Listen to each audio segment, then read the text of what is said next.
Welcome to Larry the Alchemist, where we discuss all things heavy metal and hard rock. And welcome to a very special edition of Sabbath Sunday. This is where we get together with you on Sundays to talk all things Black Sabbath. And usually it's Darin and me here, but we have a special guest with us today, Count William. He is a singer in a Welcome, you guys. The madman is here. He is a singer in a Black Sabbath tribute band. He has his own original band. He's going to be telling us about that. But he is also very much a collector of Black Sabbath, and he's going to be showing us some of his Black Sabbath collection today. He's going to be going chronologically through the albums and showing us all the different media formats that he has on the various albums. So, Count, thank you so much for joining us here for Sabbath Sunday at the Lair. It's my pleasure, John. I've been listening to you guys' Into the Void podcast and your video podcast for a long time, and I'm a big fan of it. And I've been a lifetime Sabbath fan since I was about 8 years old. Around the same time I was into Kiss, I had an older uncle that was like a big heavy metal fan, and he saw my interest in Kiss. He tried to steer me into more heavier stuff. So he started, actually, I think one of you guys said something that I related to, that you had started by somebody giving you Diary and Blizzard. Well, that's what happened to me actually first. And then at the same time, my uncle gave me a copy of Paranoid and Greatest Hits.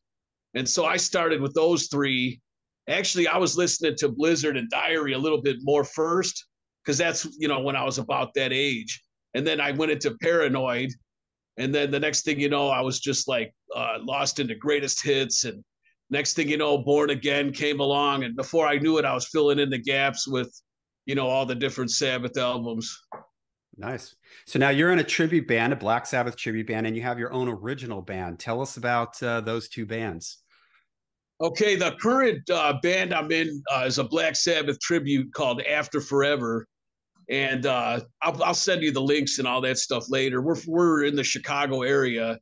They've been around for a while. I only joined the band about a year ago, but before that, I've been for 30 years now. I've been singing lead vocals with Witchcross, Ravensthorn, Shadow Lord, and my first band was called Nocturnal Doom. All of them have been highly Sabbath influenced. I actually have 10 studio albums out through a German label, which there's a lot of links and stuff I could show you later on that stuff too, but we don't want to go through that whole thing. But yeah, I've been a vocalist my whole life, a lead vocalist, and Ozzy was always my number one influence besides like Halford and Dickinson and all that stuff. And King Diamond is Merciful Fate.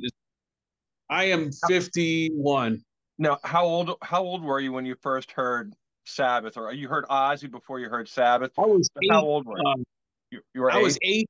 Got Blizzard of Oz and Diary at the same time, and then the next thing you know, by about the time I was like about 9 is when I got Paranoid, and that was in about, I'd say, between 80 and 81.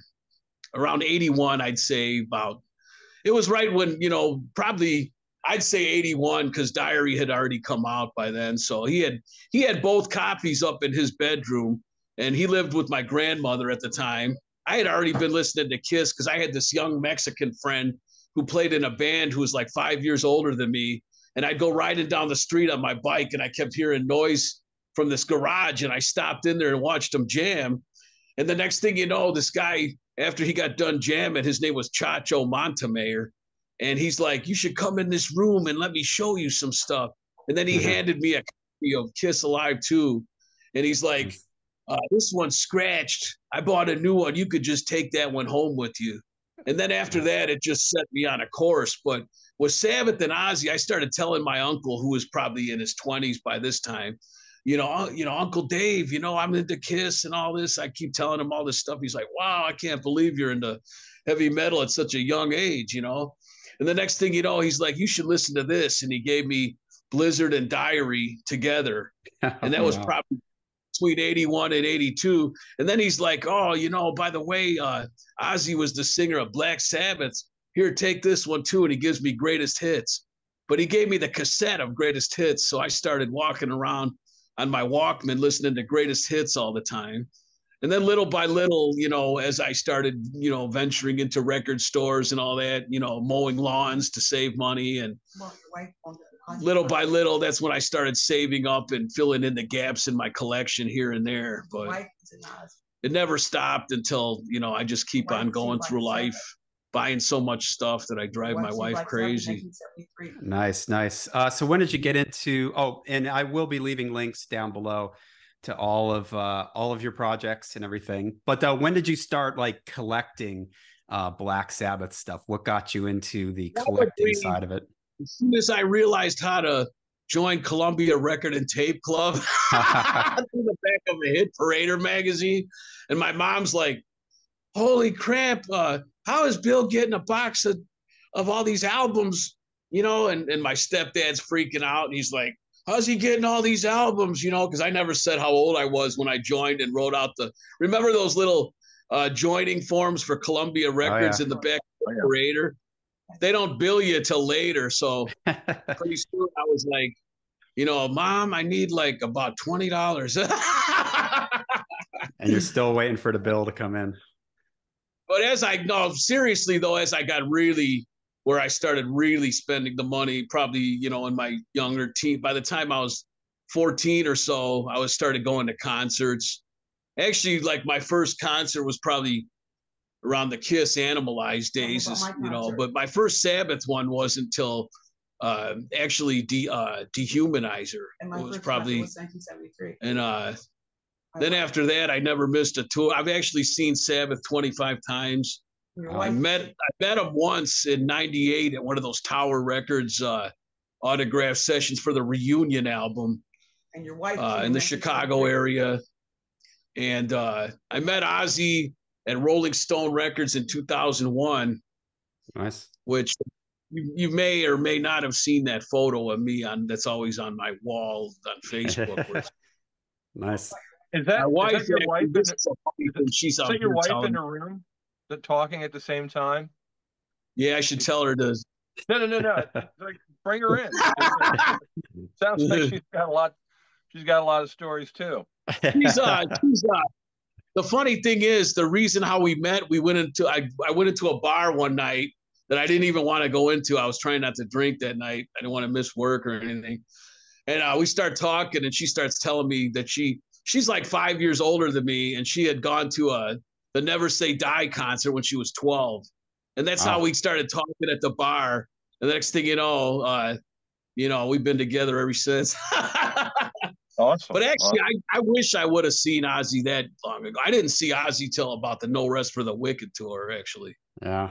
Don't we all wish we could have, to have seen them through the 70s. But all right, now I heard you got a pretty cool thing laid out for us here. You got some of your stuff laid out on a table. So why don't you go ahead and show us what you got. Show us some of your collection.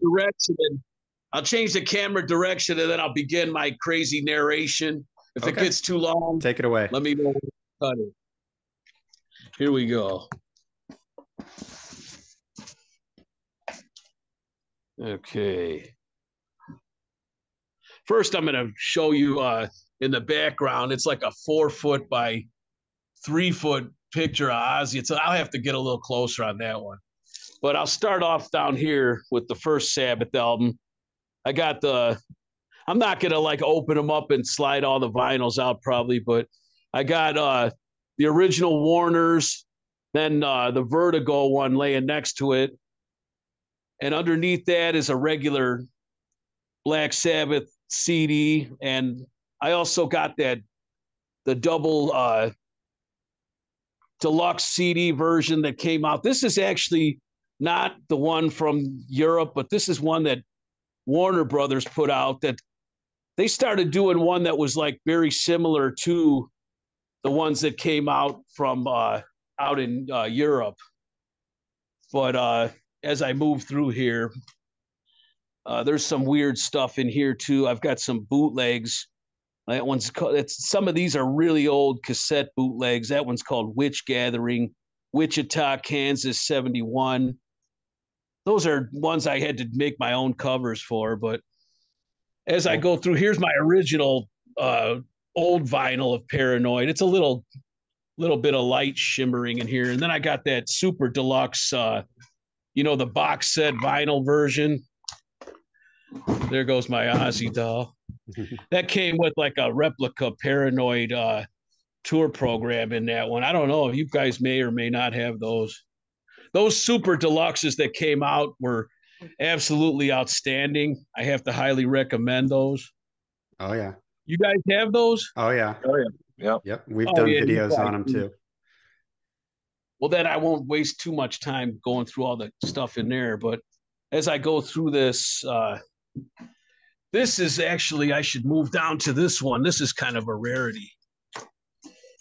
This one, you may or may not have seen that one. I have that. I think you do too, Oh, John. you do? Yeah. Yeah. You guys probably have all the same shit as I do. But yeah, okay. And then I got as I go through Master Reality, I'll show you that's the original one. And then I got actually a NEMS cassette version. It's cool. Then a regular CD version. And here's a cassette of Live at Last. Cool. That's a really old one. This is that 2 CD super deluxe one from Sanctuary that came with the demos. I've actually never seen those before. I guess that's like, is that Sanctuary or is that Rhino? This is a really Sanctuary. The one of the first Black Sabbath album was weird because it looked like a Sanctuary one. When I bought it, it was a double CD. It looked just like the Sanctuary one, but it was actually from Rhino. Okay, all right. That's why these other ones are all Sanctuary. Too. This one is Sanctuary. It's got the demos of Weevil Woman, Sweet Leaf. You may have seen that. But yeah, those are amazing sounding. I love them. I bought every one of those. This is kind of strange. It's got like a ticket stub from the Akron Rubber Bowl 72 with cool. Humble Pie. There's a Born Again era button in there, an Ozzy, probably around Diary of a Madman. That's another probably Born Again era button. This is another bootleg. I'm going towards some of the bootlegs because you guys probably have all the main shit, but I'm still going to fly through that. This one was called Transmission Impossible. It had the Cal Jam. It also had a broadcast of Fillmore West, 1970, and it had another these are all Pittsburgh, Pennsylvania, 76. Yeah, that's a good show. It's pretty cool. It's like a 3 CD set. That is cool. Nice packaging. That was that. Everybody probably got that. The black box. Remember that? The black box that had all the Ozzy era CDs. Oh yeah, that was the first time they remastered I think it was the first time they remastered all those albums for the U.S. You might get a better view of. I should go closer to that poster. Yeah, I want to get. That's cool.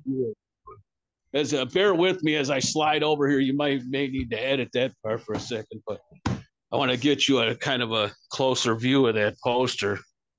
Mm-hmm. That's like 4 foot by 3 foot. So it was really hard. I wanted to get it in the camera's eye in the bedroom, but I figured there's no way because this is just like complete like flashing going on with the lights in there. So anyway, back to the table. My regular volume 4, then the super deluxe. That's the one with the 5 LPs. Yeah.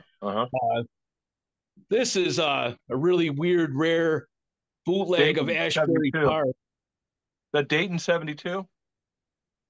This is Ashbury Park 75. Oh, with that cover? Okay. Yeah, I don't know. Somebody made it, so I don't know why they picked those pictures, but it's a pretty good quality CD.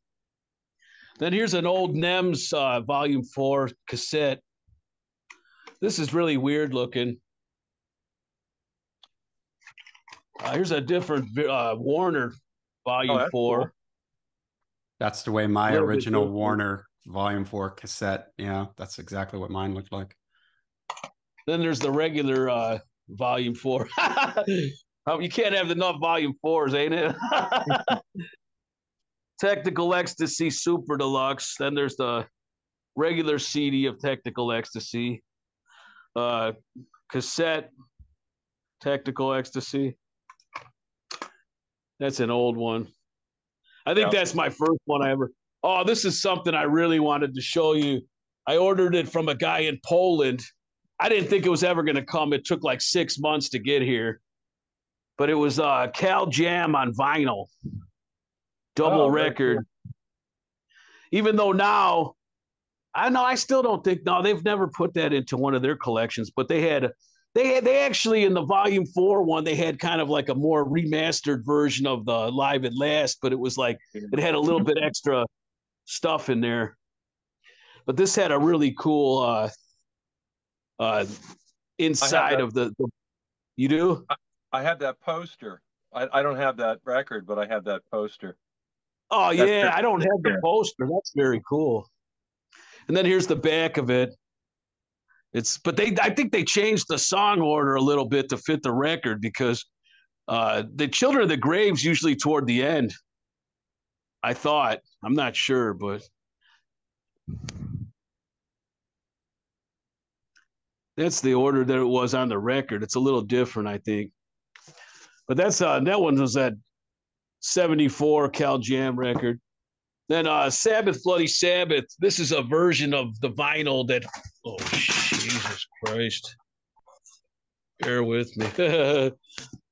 This one, I don't know if a lot of them don't have that, but this one had like a gatefold with that picture. You might have that one too. Yep. Then these are all various things from Never Say Die era video. Then the Never Say Die album. I'm getting everything into a huge mess here. Here's the Sabbath, my original Sabotage. And then the Sabotage Super Deluxe. So your other Sabotage, is that on Warner Brothers or is that on NEMS? Yeah. Is that Warner Brothers or NEMS? This is Warner Brothers. Oh, okay. Yeah, the funny thing is that you mentioned NEMS. That is not the first Sabotage I ever had. I did have one on NEMS, but that thing is horseshit. Now I didn't even put it in the lineup here, but I still have it somewhere. But that's that picture I was telling you with me and Ozzy. That's awesome. Oh wow. I was a lot younger. That was in 2001. We had just had the Twin Towers fall, so he came about a year later, and he was saying, "Oz bless America," because he felt bad. You know, you guys probably remember everybody had a copy of the collection. Remember that one? Black Sabbath, the collection. Yeah, I never saw that on cassette. I have it on vinyl, but I never saw it on cassette. Yeah, I never saw the vinyl until recently. Back in the day out in Chicago, it was like everywhere you went, they had the cassette 1 and 2. I wore that thing to death, man. But I'm getting a little out of order here. But what's your favorite Black Sabbath greatest hits compilation best of? Which one do you gravitate? I'm gonna zoom back so you guys talk to me again for a second, because you're probably, I don't want to just like skip out of the whole video and just keep showing pictures of the stuff, but Darin, you got a good panning and looking through the whole collection. So there's more shit, but I'll get back to that if you want to. But Darin was saying, what's your favorite like compilation greatest hits? You have a particular one you gravitate towards, listen to the most? With the collection, because the collection it's got a lot of shit on there. I mean, it's got stuff from Sabotage, it's got stuff from and they put the heavier deep cuts. Like when I mentioned that, it's got like, the studio version of Killing Yourself to Live, Sabracadabra, The Writ, St. Vitus Dance, Supernaut, but it also has Electric Funeral, Rat Salad, Hand of Doom, War Pigs, The Warnings. It's like got a lot of stuff. And like Greatest Hits was my first one I ever had, but that one, they cut like some stuff a little short, and I mean, I wore that one out. Probably my least favorite would probably be We Sold Our Soul. I mean, that was okay, but I don't barely ever listen to that one, really. But they got some newer versions that I have, all of them. Like they got one called Symptom of the Universe. I got that one on CD. And when you say greatest hits, are you talking about the one on NEMS with the Hieronymus Bosch cover? Yeah. That was like my Bosch, isn't that? Is that Bosch or no? It's somebody else actually. Yeah. I forget who the artist is because I said that in a video and somebody corrected me. Yeah, I always thought it was Bosch. Besides Paranoid, that was my first one I ever had on cassette. It's interesting that you say that 2 cassette greatest hits thing. You said that was all over Chicago. I never saw that where I was. I don't know about you, Darin. What I saw was, besides We Sold Our Souls for Rock and Roll and the greatest hits, which were sort of official ones, I used to see those Attention Black Sabbath volume 1, but those were everywhere in my record stores. But that one that you showed on those cassettes, I never saw that anywhere when I was younger. So maybe it was just like a regional thing. I only got the Attention Black Sabbath like when I was like about 20. I ordered them off the internet or something. I had never seen those. Actually, no, I'm wrong. I saw the silver one that said Attention Black Sabbath, and it had like a silver cover with their silhouettes of their faces on it. And I got that one when I was about 16 in a secondhand record store. And then I got the one with the blue cover where everybody's in the Sabotage era clothing. Yeah. And then after that, but I had never, those were not in any of the stores where I went. They were just in a secondhand record store called Record Swap that I used to go into and dig through their old record section. But our regular record stores, they just had mostly, like the first 4 or 5 albums. And then they all had a lot of them had greatest hits. And a lot of them in their cassette section, they all had the collection 1 and 2. That's interesting. Where'd you get the cassettes from? Were those originals? Like Venture, like Kmart and Venture and stuff like that when I was really young, and I only had like $3 or $4 and not $9. I would dig through their cassette bin for $3.99, and they always had the collection, like either 1 or 2. I don't think they always had them together either. They were always separate. You had to find 1 and then find 2 later. And they used to have another weird thing I remember was there was an old era Deep Purple live album with Coverdale, and it came in 2 cassettes, and you could never find them both of them. It was like it was a Deep Purple live, but it was like, and it was one that had 1 song on side 1 and 2 on the other. I'm like, man, that must be some long versions. What about those cassettes did you have? Are those originals or your original cassettes, or did you buy those later on? No, I had those since I was probably like 15 or something. I wore them out. They're still, and the funny thing is, my wife even teases me about this, but I'm like a tech freak too. Like, old technology in my stereo is like a Frankenstein. I got like every media possible. I got like cassette, vinyl, CD, VHS, DVD, streaming. And then I have like this box that has like 100 little buttons, like, so everything goes through the stereo, it's like, and I recently, not long ago, just bought 2 more double cassette decks that are like Teak version, that brand Teak from the, I'm like an eBay freak. So I wanted something that still could play these old tapes because I got like 1,000 tapes in my collection. So when you want to listen to, they finally do explode into dust once they reach the 30-year mark. Yeah. Well, when you want to listen to Paranoid, what do you reach for? CD, vinyl, cassette? I usually put the deluxe vinyl one on, I think. But then you know what? Sometimes I don't feel like that. Like if I'm in a mood to really hear it the best, I think that Sanctuary double CD version is like probably those Sanctuary double CD versions. To me, those things have like a super high clarity. Like if you don't want any problems or anything, but a lot of the time I do break out the 5 vinyl sets. I love listening to those live albums that came with those. Those are incredible. Yeah. Well, show us the rest of your stuff. We stopped at Never Say Die. So what do you got from after Never Say Die forward? Here we go.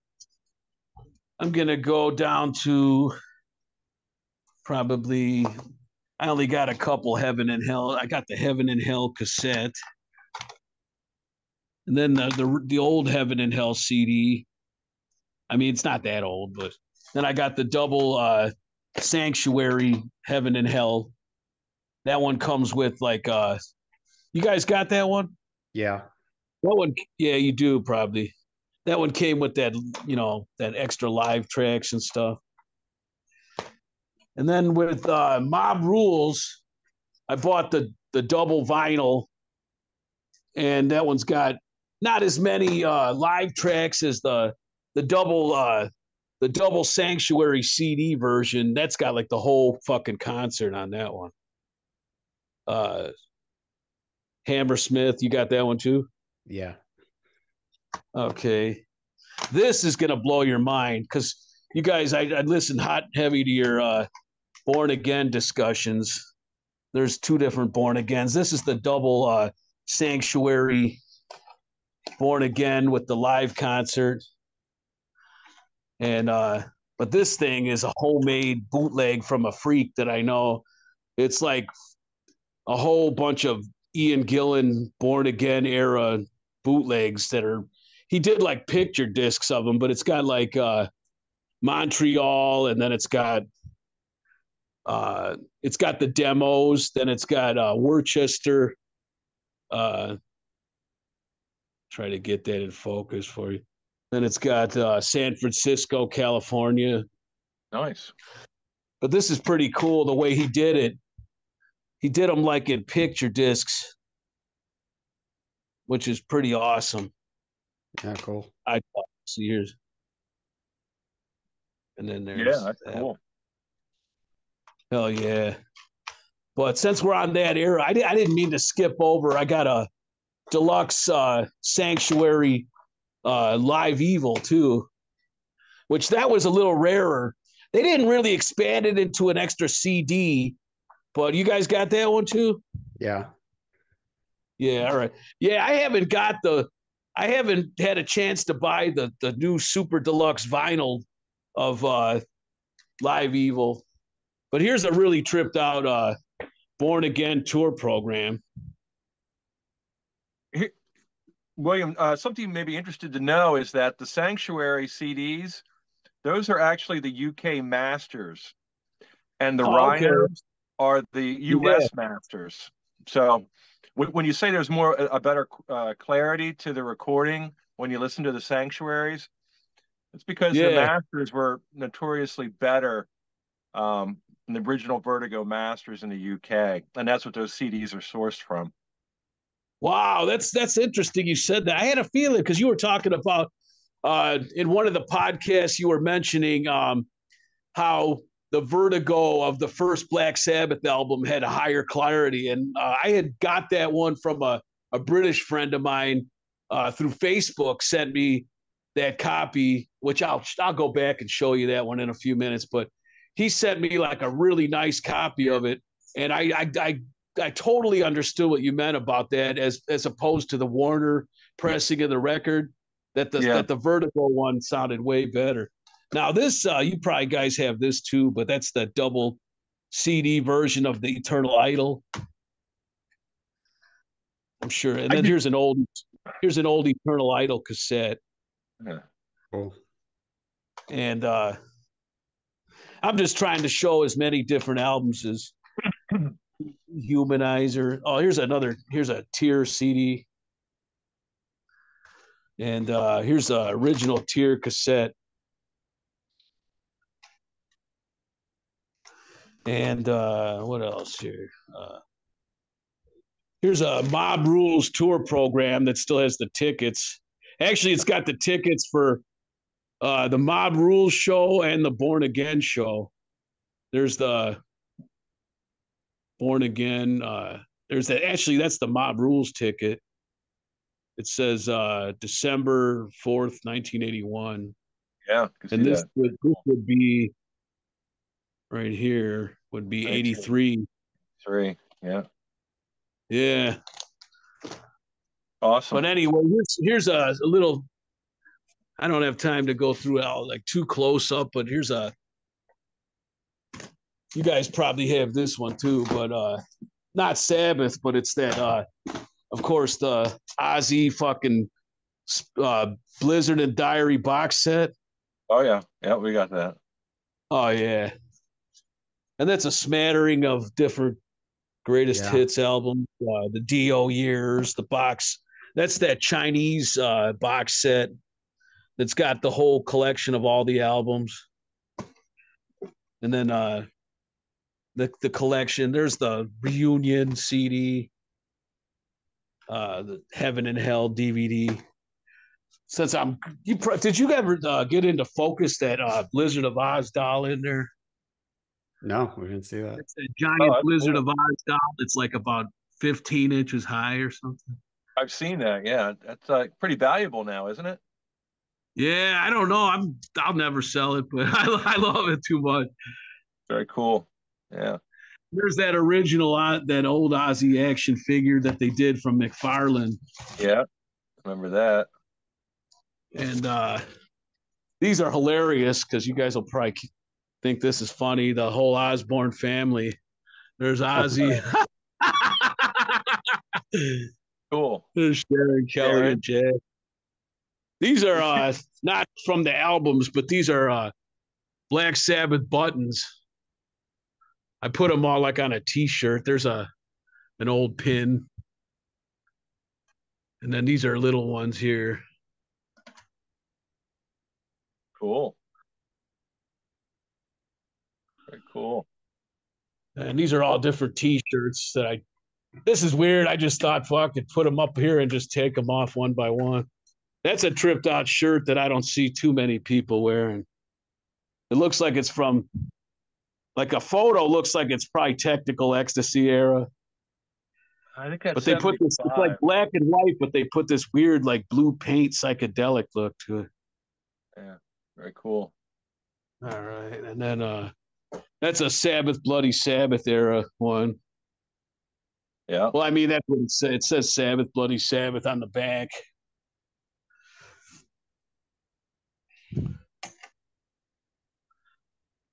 Wow, that's cool. And Volume 4, Jersey.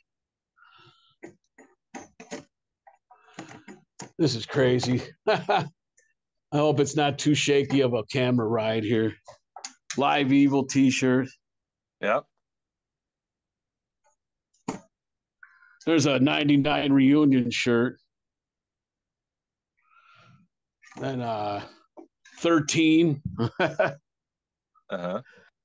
Oh, I had to mention, I don't know what you guys are feeling. I got to try to figure, I don't even know where I put that damn thing. I'm going to sit down for a second and get back on camera for a minute. But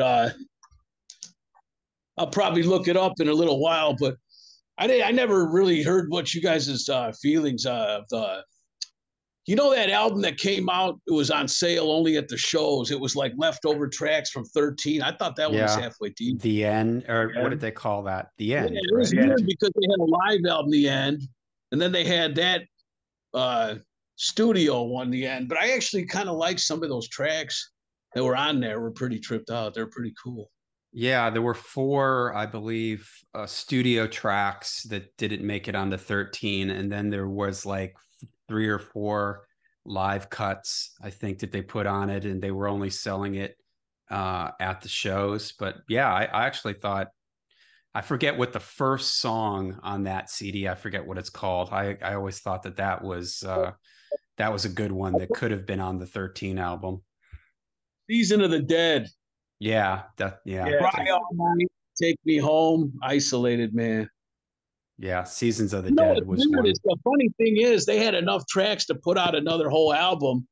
They had the bonus track that came in the album 13 had 4 songs on it, and then they had put 4 songs more on this The End album that came out live.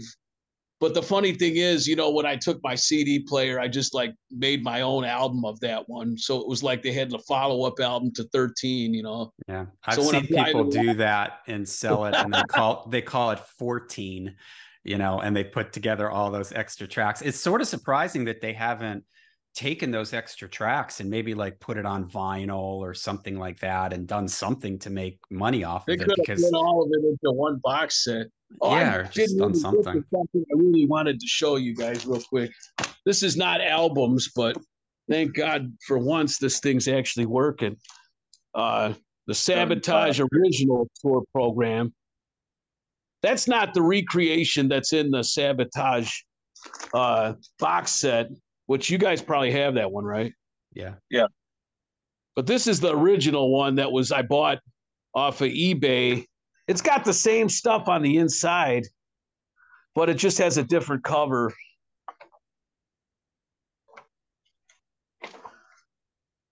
There's the at least I'm getting some of this shit in kind of clear here. Yeah, I can see that. You've probably seen this. A lot of that's in the original. I mean, in the one, not the original, but the recreation one. They actually, I have to say, they did a damn good job on their tour program recreations. They didn't make them look fake. That's an original Technical Ecstasy tour program. But the one that's in the Technical Ecstasy box set looks a lot like that. But I will tell you, there's one difference. The original has this picture on the back, which they probably thought, oh, God, we look funny here. But no, I actually love the way they look, just being themselves, you know? Just a bunch of fucking satanic hippies. Mm-hmm. And there's another thing different about it is when you get to Tony Iommi's page, Tony Iommi's page in the recreation, he's got this photo, which he looks really stoned right here, don't he? But in the recreation, he has like a live shot of himself playing, and he's wearing like a leather jacket or something. But then here's an original, here's a Born Again, not Born Again, Never Say Die tour program 78. Probably seen that before. I'm surprised they only put out a recreation of that one when you bought that one complete set of Ozzy albums, which I don't know how many times they released those, but there's something else. I'm going to take a little walk to this. This is my crazy rock and roll man cave here. There's some insane kind of weird shit in this room. Like there's my crazy Kiss guys and stuff like that. But my main reason of going in here was to take a trip through some of these Sabbath books. That's the Sabbath, the Vault book. And then there's that Joel McIver Sabbath book. And then that's another copy of that Ozzy one that came in the box set. But I have to say, if there's a book that I highly recommend, that one, Through the 70s, you got to get that one. It's like the whole booklet is all photos from either from the Sabotage tour on down through Never Say Die. And that's a Martin Popov hardcover. It's about maybe 300 pages. It comes with like a textbook size cover, but it goes through a little bit of Sabbath stuff and goes through the Ozzy days. And this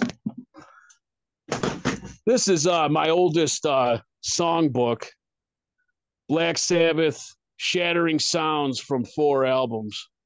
Uh-huh. That was like, came out probably volume 4 era.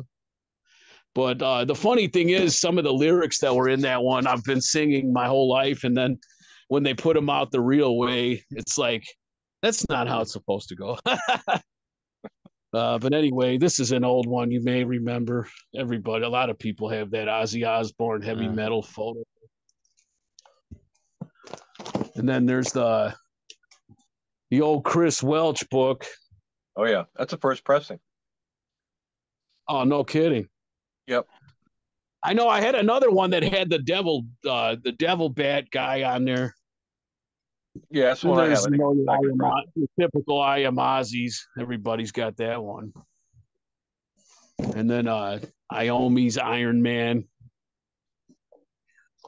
And then you got not trying to get too boring. That's Is that Joel McIver's book, I think? No, this one is Mick Wall. Oh yeah. How black was our Yeah, Sabbath? And then there's this is like a classic. Everyone, Doom Let Loose. Oh yeah. Martin Popov. That thing's like a textbook, about 300-400 pages. It's like really thick. And then there's he actually re-released them into 2 different versions, where he added extra pages, like uncut stuff that he wanted to put into Doom Let Loose. He did Sabotage, Black Sabbath through the 70s, and then he did the rest of their career in one that's called Born Again through the 80s and 90s. But and then here's one of my oldest ones, Diary of a Madman, the Mick Wall book.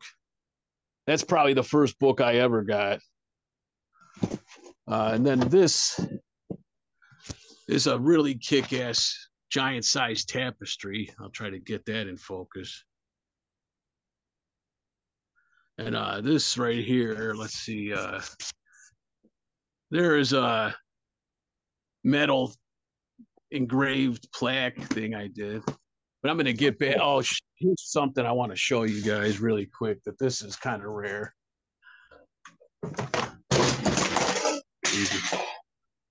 Ozzy Osbourne photo that I bought off a guy on the internet. I framed it. It's like from looks like 1970. Who knows? It could be a reprint, but it came on some really nice photo stock. It looked pretty damn kick-ass.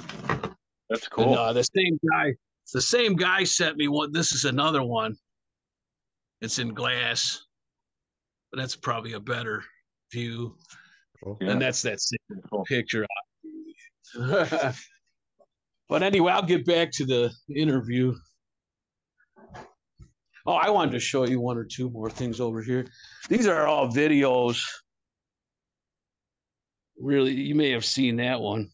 Yep. Music Laden Live. It's basically all your same German videos, Black Sabbath, Paranoid,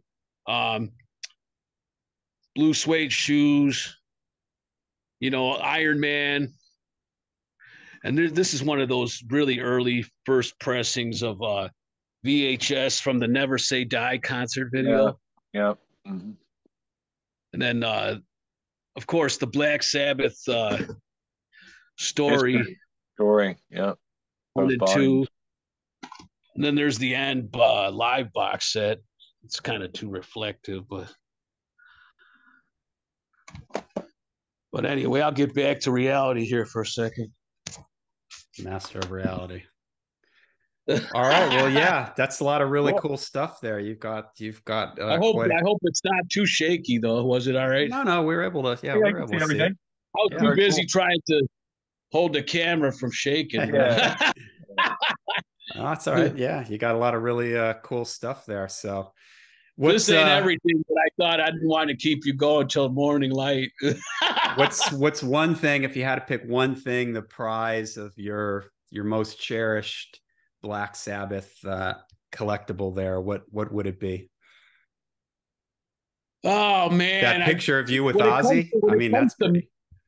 When it comes to music, that I think that I really love is probably that the live version of Asbury that's in the Sabotage box set. I really love the way that turned out. But it's not always like with the Sabbath stuff, it's my really old stuff is valuable to me, but like some of these box sets that they're making, I really love now. I love the way they sound when they spread out the live thing into 3 records and stuff. That's pretty kick-ass. Well, that picture of you with Ozzy, I think that's an awesome picture there. I would definitely hang that on my wall if I had my picture with Ozzy. Blow that up. Yeah. You know what's crazy is I have to somehow take this video I have when I met Sabbath at the reunion thing, and try to transform that into a DVD and then still frame it into photos or something, because I still have a VHS tape of it. And it's like, that whole day was insane because I was with a different girl at the time, and she was at my band practice the night before, and we had gotten a big fight. and the police came into the practice studio. We were spending the night there because the guy said it would be a lot closer to drive to the Tower Records from the practice studio. We'll just come get you in the morning. And we spent the night there, and we got completely hammered after the practice and everything. We passed out. I was sleeping good. But then my ex was a psychopath. And she woke up and she's screaming and hollering about something. The next thing you know, the cops are there. And they took us both to jail. I didn't even have a chance to explain myself. Now I'm in there practically crying, thinking, nah, kid, that was my first time I'm about to meet Ozzy. It wasn't that other one was the second time. But so I'm thinking, I'm ready to start crying, and then the guy's like, oh, we checked your records, it looks like you're clean. So go ahead and go. And I'm like, oh, no way. And it was only like about an hour till I'm supposed to get to the place. And so I ran like 4 miles just to get down to meet this guy. I didn't stop. And then I get in the car. And by the time we got there, the line in this video, I'll have to somehow give you a copy of this. Because when I got there, the line was starting at the top of this hill. And it went through another whole town, like down a hill and around a bend. And through, like, you could see the grassy hills going around through this town, and the line just went over the hill and down the hill and around. And at the very end, you just see this little dot. That's the record store. And I'm like, man, we're never going to meet up. And then this guy pulls up in a car. It's my bass player from my old band, Shadow Lord. And he's like, oh, you didn't know my uncle worked there, man. I got you a pass. We're just going to go straight on in. You could spend the whole day in there. I'm like, no fucking way, man. Then I get in there and I'm hanging out. I stayed there so long that the band actually requested me to leave. Wow. Great story. The things we do for Black Sabbath, the things we do for Black Sabbath. Well, Count William, thank you so much for sharing your collection with us. It was really fun looking at all your different stuff. Man. Yeah, make sure everybody out there, make sure you check the links that I'm going to put down below in the description for all of the counts. AfterForeverBand.com is one of them. Okay, right. I'll link all this stuff down in the description down below for everybody to check out. So thanks again for joining us here on Sabbath Sunday. For those, I have one thing to say. For those in the Chicago area, we are playing a show After Forever, Friday the 13th at Reggie's in downtown Chicago, Chinatown, on Friday the 13th of October. Awesome. Are you playing upstairs or downstairs? We're playing on we're playing on the main floor in the music joint, and we're opening for a Megadeth tribute called The Dirt. They're awesome though. High Speed Dirt. That's it. Nice. All right. Well, everybody out there, make sure you check out the links down below in the description. Thanks again for joining us, and we'll see you all at the next Sabbath Sunday. By the way, I love both you guys' band. I have been listening to all your stuff from both you guys' bands and all your previous history. I love it. Thanks. Awesome. All right, everybody. We'll see you at the next Sabbath Sunday.